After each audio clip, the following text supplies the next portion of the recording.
It was a quiet evening, the kind when the sun dips low and paints the sky in hues of gold and purple. Ihioma sat at her grandmother's feet, her head resting on her lap as the old woman gently ran her fingers through her hair.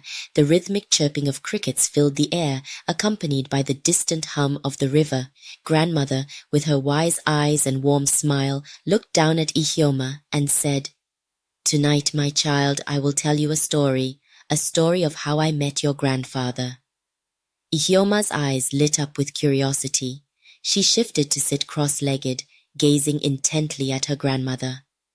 "Was it like a story from the griot, Mama? Did the ancestors guide you to each other?"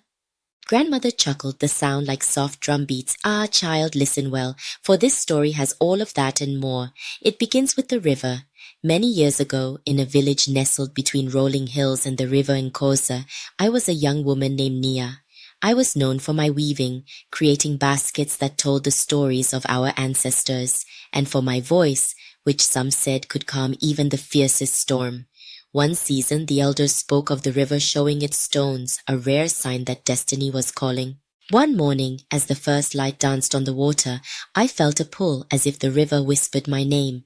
I tied my kitenge around my waist, picked up my water gourd, and followed the path of shimmering stones that appeared where the river had receded. Far away, in another village, there was a young man named Kamau.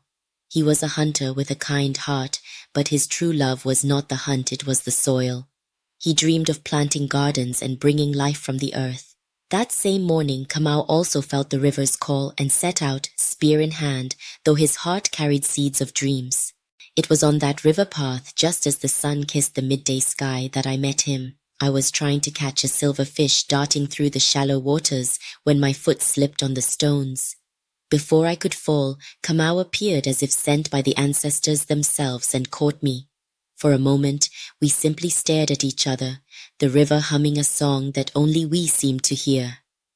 "Are you following the river's call too?" I asked, breathless. "Yes," he said, his voice steady yet gentle. "I think it called us both."